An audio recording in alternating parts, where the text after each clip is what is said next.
गिबियावनो बयनिसिमबो आंनि गोसो गोरबोनि अननाय बावहरग्रोबाय। जुबिन गार्गनि लाइफखौ सोर बरबाद खालामदोंमोन दिनै बिनि फुल डिटेल्सआ ओंखारबाय। गावनि लोगोआनो दिनै बे आपडेटखौ होबाय। बिनि लाइफखौ सोरबायदि मानसिया बेखौ बरबाद खालामदोंमोन दिनै नैबे भिडिअनि गेजेरजों फुल डिटेल्सखौ मोनगोन।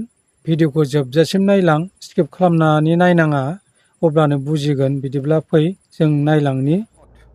অসমীয়াৰ আৱেগক লৈ তেওঁ বিজনেছ কৰে। লাষ্টত ক'ব জয় আই অসম, জয় জুবিন দা ক'ব।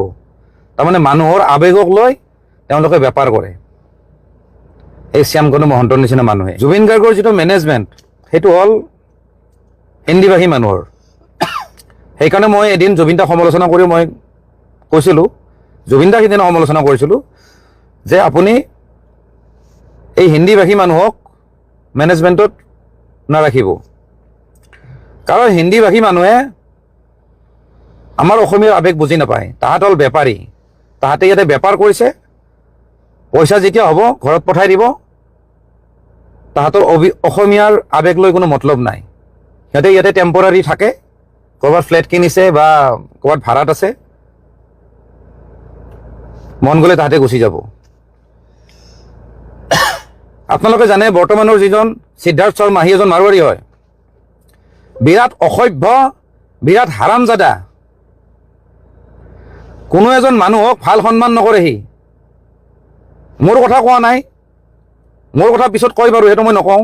কিন্তু অসমৰ ইমূৰৰ পৰা সিমূৰৰ পৰা যিমান ল'ৰা ছোৱালী জুবিন দাক লগ কৰিব আহে, তাহাঁতে বেয়া ব্যৱহাৰ কৰে। সিহঁতে জুবিন দাক সিহঁতৰ বাপেকৰ সম্পত্তি বুলি ভাবে। সেইজন এজন মহা অসভ্য। সি এইখিনি কথা জানিব লাগে যে জুবিন দাই আজি কিমান পেক খাইছে, কেতিয়া শুব লাগে, কাৰণ পিছদিনাখন শ্ব' আছে, কিবা আছে, হেল্থটো যে কিমানখিনি বেয়া, কি ধৰণে তেওঁক মেইনটেইন কৰিব লাগে, সেইটো মেনেজাৰৰ দায়িত্ব হ'ব লাগে। কিন্তু সি ঢকৰাৰ খালি পইচা লাগে, তাৰ বেলেগ কথা কোনো মতলব নাই। তাৰ বছ আছিলে, আপোনালোকে চাগে জানে, তাৰ বছ আছিলে, তাৰ মালিক আছিলে তাৰচেম মিত্তাল। সেই তাৰচেম মিত্তালে জুবিন গাৰ্গক মেনেজ কৰিছিলে প্ৰথম। সেইজন প্ৰথম মাৰোৱাৰী। কিন্তু যেতিয়া সেই তাৰচেম মিত্তালে যেতিয়া সুবিধা পালে, তেতিয়া বম্বে গুচি গ'ল। তেতিয়া জুবিন গাৰ্গৰ হেৰি বুলি মতলব নাই। তাৰপিছত কুকুৰ এটাক চাব দি গৈছে, এই সিদ্ধাৰ্থ শৰ্মা নামৰ কুকুৰটোক চাব দি গৈছে যে তই চাই থাক, এতিয়া মইতো মালটো কামালোৱে, মই এতিয়া বম্বে যাম, মই এতিয়া সেইফালে লুটিম, এতিয়া তই লুটি থাক। সেইকাৰণে মই কৈছো, এই অনা অসমীয়াবিলাকে জুবিন দাৰ আৱেগ লয় আৰু অসমীয়াৰ আৱেগ লৈ বেপাৰ কৰে। লগতে এটা মই কথা কওঁ, আজি মেইন পইণ্টটো মই ক'ব আহিছোঁ। আপোনালোকে লাগিলে ইয়াৰ পৰা স্ক্ৰীন ৰেকৰ্ডিং কৰিব, আৰু নহ'লে যদি বেয়া নাপায় আপোনালোকে এই লাইভটো শ্বেয়াৰ কৰিব প্লিজ। একদম মই সঁচা কথা ক'ব যাব লৈছোঁ। জুবিন গাৰ্গক মোটামুটি 2011-12 পৰা ধ্বংস কৰা মানুহজন হ'ল শেখৰজ্যোতি গোস্বামী। সেই কুকুৰটোৰ নাম কিন্তু ছ'চিয়েল মিডিয়াত অহা নাই, কোনো নিউজ চেনেলতো অহা নাই, এনেই জাষ্ট আহিছে। কিন্তু তেওঁৰ এগেইনষ্টত কিন্তু কোনো কেছ নাই, কোনো এফআইআৰ নাই কোনো থানাত। মেইন কালপ্ৰিট সেইজন, মই কৈছোঁ। আৰু আপোনালোকে যদি জানে যে মই মিছা কথা নকওঁ, মই কৈছোঁ জুবিন গাৰ্গক ধ্বংস কৰা, জুবিন গাৰ্গৰ গোটেই লাইফ জাৰ্ণিটো ধ্বংস কৰা মানুহজন হ'ল শেখৰজ্যোতি গোস্বামী। মই য'তে ক'ব লাগে তাতে ক'ম। এই শেখৰজ্যোতি গোস্বামীয়ে জুবিনক লাহে লাহে ধ্বংস কৰি দিছে। জুবিনৰ গোটেই কেৰিয়াৰ, সেই কেৰিয়াৰৰ পৰা এই কেৰিয়াৰ আনিছে। আপোনালোকক মই কৈ আছোঁ, আপোনালোকে জানে যে জুবিন দা, চৰি দে, মই মাজে মাজে জুবিন গাৰ্গ কৈ আছোঁ, মাজে মাজে জুবিন দা কৈ আছোঁ। মই কথা ক'ব নাজানো, কিন্তু তেওঁৰ প্ৰতি ৰেচপেক্ট মোৰ সদায় আছে। মই কথাটো ক'ব লাগিছোঁ, জুবিন দা মানে এনকে প্ৰডাকশ্যন আছিল, দেৱ বৰকটকীৰ, আৰু এনকে প্ৰডাকশ্যন মানে হ'ল জুবিন দা। কিন্তু আপোনালোকে জানে যে এনকে প্ৰডাকশ্যনৰ লগত জুবিন দাৰ সম্পৰ্ক নাই। সম্পৰ্ক কোনে বেয়া কৰিলে আপোনালোকে জানেনে? যদি নাজানে মই কৈ আছোঁ, সেইজন হ'ল শেখৰজ্যোতি গোস্বামী। যিদিনাৰ পৰা এনকে প্ৰডাকশ্যনৰ লগত ৰিলেশ্যন বেয়া হৈছে, সেইদিনাৰ পৰা কিন্তু জুবিন দাৰ বেয়া দিন ষ্টাৰ্ট হৈ গৈছে। এনকে প্ৰডাকশ্যনৰ ষ্টুডিঅ'ত এখন ৱালত জুবিন দাই কিবা এটা ছবি আঁকিছিলে, সেই ছবি আকাক লৈ এই শেখৰজ্যোতি গোস্বামীয়ে লগাই দিছে দেৱ বৰকটকীক।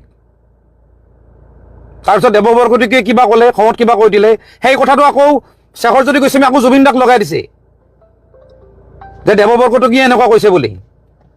সেই দুইজনৰ মাজত ৰিলেশ্যন বেয়া কৰা মানুহটো হ'ল শেখৰজ্যোতি গোস্বামী। তাৰপিছত জুবিন দাৰ লগত কথা পাতি কৈছে যে বেলেগৰ ষ্টুডিঅ'ত কিয় গাব লাগে, আপোনাৰ নিজৰ ষ্টুডিঅ' খোলক গুৱাহাটীত। তাৰপিছত জুবিন দাই সেই জচতে বম্বেৰ ষ্টুডিঅ' ভাঙি আনি পেলাই গুৱাহাটীৰ ষ্টুডিঅ' খুলিছে। কিন্তু এইবিলাক কথা বেছিভাগ মিউজিক ইণ্ডাষ্ট্ৰীৰ মানুহে জানে কিন্তু নকয়, কাৰণ চব মানুহ স্বাৰ্থপৰ। কালি হয়তো কেতিয়াবা শেখৰৰ লগত কাম কৰিব, আৰু যদি শেখৰৰ এগেইনষ্টত যদি কথা পাতে, শেখৰে উল্টাকে মেনিপুলেট কৰি পেলাই জুবিন দাক বেলেগকে কথা শুনাব, জুবিন দাই বেলেগ বুজিব। য'ত মোৰ ক্ষেত্ৰত তেনেকুৱা বহুতবাৰ হৈছে, মই কিবা এটা ভালৰ কাৰণে কথা কওঁ, সেইটো বস্তু বেলেগ উল্টাকে জুবিন দাক কাণ ভৰাই দিয়ে। আজি বম্বে ষ্টুডিঅ' ভাঙাৰ কাৰণটো হ'ল, বম্বে ষ্টুডিঅ' শেষ হোৱাৰ কাৰণটো হ'ল শেখৰজ্যোতি গোস্বামী। সি কিন্তু চোৱাৰৰ বাচ্চাটো এতিয়াও কিন্তু ঘূৰি আছে, এতিয়াও জুবিন দাৰ ডেড বডিৰ লগত ঘূৰি আছে। আৰু সেইটো কথা বিৰাট দুখৰ কথা। সেই কথাটো কিন্তু জুবিন দাৰ পত্নী গৰিমা বৌয়ে কিন্তু সেইখিনি কথা ৰিয়েলাইজ নকৰিলে। আমি কিন্তু বহুবাৰ চেষ্টা কৰিছিলোঁ যে এইবিলাক মানুহ বেয়া, কিন্তু এইবিলাক মানুহে জুবিন দাক এদিন ধ্বংস কৰি দিব। তাৰপিছত আহোঁ, সেই শেখৰজ্যোতি গোস্বামীয়ে জুবিন দাৰ প্ৰথম গাড়ীখন ভাঙিছে। সেইখন আছিলে টয়টা হিয়েছ, প্ৰথম গাড়ী নহয় মানে এখন গাড়ী আৰু ভাঙিছে। খুব ভাল গাড়ী আছিলে, এখন ফৰেন কাৰ এখন আছিলে টয়টা কোম্পানীৰ। সেইখন ইণ্ডিয়াত নাছিল, ইণ্ডিয়াত খুব কমেই আছিলে, এখন মিনি বাছৰ নিচিনা। সেই গাড়ীখন ভাঙিছে শেখৰজ্যোতি গোস্বামীয়ে। তাৰমানে চেৰা পাগল, মানে চাপৰি টাইপ। কিন্তু আকৌ পিছ মুহূৰ্ততে জুবিন দাক তেল মাৰি মাৰি আকৌ জুবিন দাৰে মৰমৰ হৈ যায়। সেই গাড়ীখন ভাঙিছে শেখৰজ্যোতি গোস্বামীয়ে। সেই গাড়ীখন বনাই আনিছিলোঁ, মই নিজে আছিলোঁ, নগাঁৱত বনাই আনিছিলোঁ PVCৰ পৰা। সেইখনো সিয়ে ভাঙিছে। এনেকুৱা কুফা, এনেকুৱা জানুৱাৰৰ বাচ্চা হয় সি। তাৰপিছত জুবিন দাই গাড়ীখন কিনিছিলে, চবে জানে, পাজেৰ গাড়ীখন। মই নিজে চলাই লৈ আহিছিলোঁ। সেই গাড়ীখনো ভাঙিছে এই শেখৰজ্যোতি গোস্বামী। চলি থকা গাড়ীখনৰ পৰা সি চুদিৰ ভাই, সি জাপ মাৰি সি মানুহৰ ঘৰ খুন্দিয়াইছে। সেই গোটেই গাড়ীখন বৰবাদ কৰি দিছে জুবিন দাৰ গাড়ীখন। তাৰপিছত মই গাড়ীখন ভাল কৰিব নিছিলোঁ, তাৰপিছত কিন্তু মোকে বদনাম দিছে, মই বোলে পইচা খাইছোঁ বোলে। সেই চোৱাৰৰ বাচ্চা সেই শেখৰে কয়। কিন্তু মই আপোনালোকক ক'লো, জুবিন গাৰ্গক তিল তিলকে মাৰা মানুহটো হ'ল শেখৰজ্যোতি গোস্বামী। মই যেতিয়া লগত যেতিয়া আছিলোঁ, মই নিস্বাৰ্থভাৱে আছিলোঁ, না মই কিবা মেনেজাৰ আছিলোঁ, না মই কিবা আছিলোঁ। মোৰ ওচৰত দোকান, জুবিনৰ ওচৰত ঘৰ। কিন্তু কেইপেক মদ খাই, কিমান ভাত খাই, চব চাই থাকোঁ। আমি বুদ্ধি কৰি কৰি মদৰ গিলাচবিলাক চাইড কৰি দিম, তাৰা জুবিন দাক কেনেকৈ জীয়াই ৰাখিব লাগে আমি চেষ্টা কৰিছিলোঁ। এই চোৱাৰৰ বাচ্চা আহি মাৰিছে, কিন্তু তাতে উঠাই উঠাই মাৰিছে জুবিন দাক। এই শেখৰজ্যোতি গোস্বামী। আপোনালোকক কওঁ, জুবিন দাৰ বেণ্ডটো কিমান ডাঙৰ বেণ্ড আছিলে, জুবিন দাৰ মিউজিচিয়ানখিনি কিমান ভাল মিউজিচিয়ান আছিলে, চব সেই বেণ্ডক ঠান বান কৰি ভাঙি পেলাইছে এই শেখৰজ্যোতি গোস্বামী। আপোনালোকে যদি কাৰোবাক যদি চিনি পাই নহয়, আপোনালোকে সুধি ল'ব, যিমানবিলাক মিউজিচিয়ান আছে তাতো সুধি ল'ব, জুবিন দাৰ বেণ্ডটো গোটাই ভাঙি পেলাই চেছ কৰি দিছে। সেই ৰাবুদা তাতে জুবিন দাই প্ৰথম ৰিহাৰ্চেল কৰিছে। সেই ৰাবুদাক জুবিন দাই লৈ আহিছিলে, কিন্তু ৰাবুদাক উলিয়াই দিছে সেই ড্ৰামাৰ, এই শেখৰজ্যোতি গোস্বামীয়ে পলিটিক্স কৰি কিনে। তাৰপিছত সোমাইছে সেই পাৰ্থ বেতলা বাচ্চা এটা। এই শেখৰে চব বেণ্ড ভাঙি দিছে। আজি শান্তনু বৰুৱা গিটাৰিষ্ট, কোনে উলিয়াই দিছে? এই শেখৰজ্যোতি গোস্বামীয়ে উলিয়াই দিছে। ভাল ভাল মানুহখিনিক চব আউট কৰি দিছে, বাকী গোটাই হাৰামৰ বাচ্চাগিলাকে আছে তাতে, অকল স্বাৰ্থপৰ তাতে, খালি জুবিনৰ পৰা লুটিব লাগে। জুবিন গাৰ্গৰ ফাংচন, আমি পইচা পাব লাগে, আমাক ইমান ইমান পেমেণ্ট কৰিব। ভাল মানুহবিলাকক চব চাইড কৰি দিছে। সেই হাৰামীৰ বাচ্চাটোৱে জুবিনৰ ঘৰৰ পৰা বস্তু চুৰ কৰে, নোকোৱাকে বস্তু লৈ যায়, ষ্টুডিঅ'ৰ বস্তু লৈ পেলাই সি ঘৰত লগাই দিয়ে। সিমানখিনি মই জানো। সি চোৱাৰৰ বাচ্চাটো চালা। আজিৰ ডেটত তাতে মই সকলোৱে কৈ আছে যে শ্যামকানু মহন্ত দায়ী। মোৰ মতে শ্যামকানু মহন্তৰ ইমান দোষ নাই। সি এটা বেপাৰী মানুহ, সি এগ্ৰিমেণ্ট কৰিছে যে মই অৰ্গেনাইজ কৰিছোঁ, মই এখন ফেষ্টিভেল আহিছোঁ, ফেষ্টিভেল পাতিছোঁ, তোমালোকে আহা। দায়িত্ব কাৰ হ'ব লাগে? লগত থকা মানুহকেইটাৰ। ক'ৰবাত যদি শ্ব' কৰিব গৈছে যিজন মেনেজাৰ আছে তেওঁৰ দায়িত্ব। কিন্তু জুবিনদাৰ যিটো সেইটো পাগলামি যিটো বাচ্চাৰ নিচিনা যিখিনি সি কাম কৰে, কৰিব নলগা যিখিনি কাম কৰে, ধৰক সাঁতুৰিব গৈছে কিবা গৈছে, সেইখিনি সময়ত ঠিক আছে মেনেজাৰৰ দায়িত্ব। কিন্তু গুৱাহাটীত কি কি কৰি ফুৰে, জুবিনদাক কেনেকৈ উচতাই থাকে, জুবিনদাক যে শ্ল'লি যে ধ্বংস কৰিছে, সেইবিলাক হ'ল এই শেখৰহঁতৰ নিচিনা মানুহে। আৰু শেখৰৰ এগেইনষ্টত কোনেও কথা নাপাতে। কিয় জানে? এই মিউজিচিয়ান বিলাক, এই বাকী যিবিলাক ছিংগাৰ আছে তাহাঁতে ভাবে যে শেখৰৰ লগত ৰিলেশ্যন বেয়া হ'লে মোৰ জুবিনৰ লগত ৰিলেশ্যন বেয়া হ'ব, মই ক'ৰবাত কাম নাপাম, মোক গান বনাই দিব। শেখৰ হ'ল এজন কম্প'জাৰ, কিন্তু সি গোটেই ধ্বংস কৰিছে। যিমান বেয়া কামত আছে সি আগুৱাই দিয়ে। এই শেখৰ জ্যোতি গোস্বামী, তাৰ বডি লেংগুৱেজ চাব, চাপৰিতকে অধম সি ঈশ্বৰৰ বাচ্চাটোৰ। যিমান ফেন আছে অসমৰ চবে জানে যে শেখৰ নামৰ এটা অভদ্ৰ এটা আছে তাতে। বাকীবিলাকতো কিছুমানতো আছে তাতে, সিহঁতেতো নিজকে জুবিন গাৰ্গ বুলি ফুচলাই লৈ আহিছে বম্বেৰ পৰা। আজি সেই ষ্টুডিঅ' ভাঙি ইয়াত আনিছে। মই গৈছো, মই বম্বেৰ ষ্টুডিঅ'তো মই গৈছো, মই জুবিনদাৰ ঘৰত আছো বহুতবাৰ, মই চব জানো এইবিলাক। কিন্তু ক'লে বেয়া, যদি সেইখিনি সময়ত যদি মাত মাতো নহয়, শেখৰে তেল মাৰি মাৰি কথাবিলাক কৈ পেলাই জুবিনদাক মাইনাছ কৰি দিয়ে, বৰ ইটো এনেকুৱা কৈছে সেনেকুৱা কৈছে বুলি। কিন্তু আমাৰ একো স্বাৰ্থ নাই, না মই কিবা না মই কিবা মিউজিচিয়ান হয়, না মই কিবা কালচাৰেল লাইনৰ মানুহ হয়। লুটি পুটি খাইছে এই শেখৰহঁতৰ নিচিনা ফাং ফুং কৰি খুৱাই দিং। কেতিয়াবা খাই থাকিলে ফাং ফুং কৰি গিলাচটো নোহোৱা কৰি দিং, পাহৰি যায়, পথাৰ জালত উঠিও পাহৰি যায়, আমি নোহোৱা কৰি দিং। আমি জানো যে তাক খুৱাব লাগিব, কালি শ্ব' আছে। মই আগত মই ভিডিঅ'টো কৈছোঁ, মই জুবিনদাকে সমালোচনা কৰি কৈছোঁ যে জুবিনদাই যদি ভালকে যদি শুৱে নহয় তেতিয়াহ'লে শ্ব'বিলাক ভাল হয়। যিহেতু যোৱাকালি শ্ব' আছিলে তাতে, তেতিয়াহ'লে আগদিনা বা দিনটো কেনেকৈ জুবিনদাক খুৱাব লাগে, ৰাখিব লাগে, কেনেকৈ বডিটো ৰেষ্ট দিব লাগে। নহ'লে কি হ'ব, যদি নিচা লাগি থাকে, যদি নুশুৱে, শ্ব'টো অভিয়াছলি বেয়া হ'ব। জানে, আপোনালোকে জানে জুবিনদাই কি কৰিব মঞ্চত, না ভালদৰে নোটত গাব পাৰিব গান, নে সুৰত গাব পাৰিব, কি কৰিব পাৰিব? নোৱাৰে। লগত থকা মানুহখিনিৰ দায়িত্ব যে এতিয়া দাদা খুৱাই দিং, দাদা ভাতকেইটা খুৱাই দিং। হিচাপ নাই জীৱনটোত কিমান বছৰ খুৱাইছো ভাতকেইটা। আমি ভাতকেইটা খোৱাকে আমি ৰখি থাকো, তাক বুদ্ধি কৰি আমি খুৱাই দিং ভাত খাৰঘুলিত। কিন্তু এই হাৰামীৰ বাচ্চাবিলাকে, এই শেখৰহঁতৰ নিচিনা হাৰামীৰ বাচ্চাবিলাকে জুবিন গাৰ্গক আজি মাৰিছে। ডাইৰেক্ট মাৰা নাই, গলত টিপি মাৰা মই কথা কোৱা নাই, কিন্তু লাহে লাহে তাতে চেছ কৰিছে। কিন্তু আজি কোনোবা যদি ছোৱালী যদি জুবিন দাক যদি লগ কৰিব আহিব নহয়, সুবিধাটো তাহাঁতে আগতে লয়, বেয়া সুবিধাটো তাহাঁতে লয়। চালা মোৰ এটাই দুখ লাগিছে, তাৰ লগত মোৰ ভুল বুজাবুজি হৈয়ে মোৰ চেছ হৈ গ'ল। মই ভাবিছিলো যে মই তাক লগ কৰিম, মই মৰাৰ আগদিনা মানে পৰহি ৰাতি মদ খাই আছিলো মোৰ বন্ধু এজনৰ লগত, সি কৈ আছিল। কিন্তু ইমিডিয়েটলি কিন্তু দুটাৰ কিন্তু লগ হ'ব, এক জেগাত কিন্তু লগ হ'ব, আমি জানো। মই জানো ভাবিছিলো এটা মেছেজ দিম নেকি, কিন্তু সেইখিনি সময়তে ৰাতি ঘটনাটো হৈছে। সেইকাৰণে মোৰ সেইকাৰণে বেছি দুখ লাগিছে চবতকে, কাৰণ সি মোক বুজি নাপালে। মই ভাবিছিলো মই নাযাওঁ ওচৰত, মোৰো এটা ইগ', কাৰণ যিহেতু তাৰ লগত মই ইমানখিনি সময় দিছোঁ, মোক বুজি পাব লাগিছিল।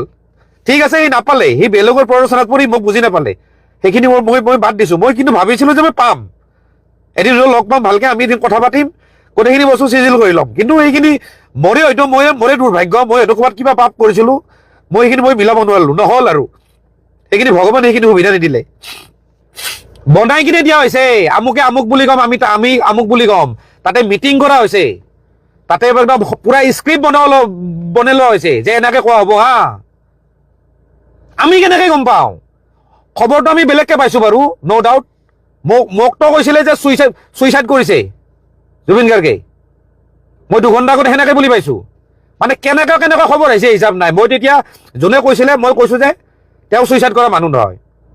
তাতে শেখৰ জ্যোতি গোস্বামী হওক, শ্যামকানু মহন্ত হওক, আৰু তাতে সেই নৰ্থ ইষ্ট ফেষ্টিভেলত তাতে যিখিনি অসমীয়া যিখিনি সমাজ আছে, যিখন ছ'চাইটি আছে, প্ৰত্যেকটা মানুহক বেলেগকে জেৰা কৰিব লাগে, বেলেগ ৰুমত। তেতিয়া চব কথা ওলাই যাব। তেওঁ যেনেকৈ কমফৰ্টেবল পায়, তেওঁৰ যাতে কথাবিলাক ইগত নালাগে, সেনেকৈ কথাখিনি কৈ কিনে আমি ভাতকেইটা খুৱাই কিনে শুৱাই থৈ দিম।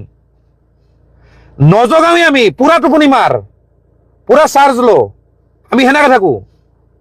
কিন্তু এইকেইটাই যিকেইটা ছিংগাপুৰত আছিল, তাতে যিহেতু গধূলি শ্ব' আছে, তাতে ফুৰাব কিয় আনিছে? তাতে মানুহটো খুৱাব দিব লাগে, জানিয়ে তাতে যে মানুহটো দুৰ্বল, এনে বডিটোত একো নাই, তাৰ তাতো কেই কেজিনো আছে জানিবই লাগে। সি মানুহটো এনেই মানুহটোৰ ষ্টেমিনা কম, বলটোৰ ষ্টেমিনা আছে, বডিটোৰ ষ্টেমিনা কমটো। যে সেই মানুহটোক কেনেকৈ ৰক্ষণাবেক্ষণ দিব লাগে, কেনেকৈ চাই থাকিব লাগে, সেইখিনি দায়িত্বত আঁতৰ আছিল। এই শ্যামকানু মহন্তৰ নিচিনা এইবিলাক মানুহে যাব তাতে বাহুল্লামি কৰিব, মদ খাব আৰু জুবিন গাৰ্গক উঠাই দিব। জুবিন গাৰ্গক যেনেকৈ ৰখা সেনেকৈ মানুহ, পানীৰ নিচিনা মানুহ, সি নিজে কয় পানীৰ নিচিনা মানুহ, আলুৰ নিচিনা মানুহ সি। আমি যিটো পৰিৱেশত আমি থাকিম, যেনেকৈ ৰাখিম, সিও সেনেকুৱা পৰিৱেশৰ হৈ যায়। আমি যদি বাহুল্লামি কৰোঁ, আমি যদি মদে খাই থাকোঁ, সিও মদ খাব। আমি যদি পৰিৱেশটো এনেকুৱা ক্ৰিয়েট কৰোঁ যে নাই মদ এতিয়া নহয়, এটা টাইমত অলপ ৰাতি খালী হ'ল, দেহাটোও ঠিক থাকিল, মাইণ্ডটো অলপ ৰিফ্ৰেছ হ'ল, সেই পৰিৱেশটো সিহঁতে ক্ৰিয়েট কৰিব লাগে। সেইকাৰণে কৈছোঁ জুবিন গাৰ্গক আজি হত্যা কৰা হোৱা নাই, জুবিন গাৰ্গক গ্ৰেজুৱেলি হত্যা কৰা হৈছে, লাহে লাহে। কিন্তু এই কথাবিলাক আমি গৰিমা বৌহঁতৰো কাণত আমি মানে কাণ চুৱাব চেষ্টা কৰিছিলোঁ, কিন্তু নাই, তেওঁলোকেও বুজি নাপায়, তেওঁলোকেও মানে বুজি নাপাওঁ কিবা, পটককৈ তেওঁলোকে মানে কেটচ নকৰে কথাবিলাক, তেওঁলোকে কিবা বেলেগ ধৰণে লৈ লয়। তেওঁলোকে ভাবে আমি বেয়াৰ কাৰণে কৈছোঁ নেকি, আৰু বেয়া অভিয়াছলি পাব, কাৰণ মোৰ তেনেকুৱা বেলেগ কাম নাছিলে জুবিনদাৰ লগত। লগ হওঁ, মদ খাওঁ, কিন্তু সেইবুলি আমি বেছিকৈ খোৱা নাছিলোঁ, লিমিটত খাইছিলোঁ, বন্ধুৰ নিচিনা সৰু। কাৰণ অভিয়াছলি মোৰ যিহেতু কাম নাই, মই যিহেতু কালচাৰেল লাইনৰ মানুহ নহয়, মইতো আমি ফ্ৰেণ্ডৰ নিচিনা খামেই আৰু। তো সেই বস্তুটো বৌহঁতে ভাবে যে ইয়াৰ লগত লগ হ'লেনো কি হ'ব। আজি মই এই ভিডিঅ'টোৰ যোগেদি কওঁ, জুবিনদাৰ পৰা আঁতৰি অহাৰ মেইন কাৰণটো হ'ল, মোক গৰিমা বৌয়ে ফোন কৰিছিলে যে ঋতু তুমি অকণমান আঁতৰি দিয়া। যেতিয়া ঘনীয়েকজনীয়ে যেতিয়া ক'ব নহয়, তেতিয়া বোলো বৌ ঠিক আছে, হ'ব, একো নাই। আৰু সেই কথাটো কিন্তু মই জুবিনদাক আজিলৈকে কিন্তু মই নক'লোঁ, কাৰণ তেওঁতো গিৰেক ঘনীয়েকৰ মামলা, সেইটো বস্তু কৈ পেলাই মই ৰিলেশ্যন কিয় বেয়া কৰিম। কিন্তু আজি মই কৈছোঁ ফাৰ্ষ্ট টাইম ছ'চিয়েল মিডিয়াত কৈছোঁ যে বৌয়ে মোক ফোন কৰিছিলে, সেইকাৰণে মই আঁতৰি আহিছোঁ।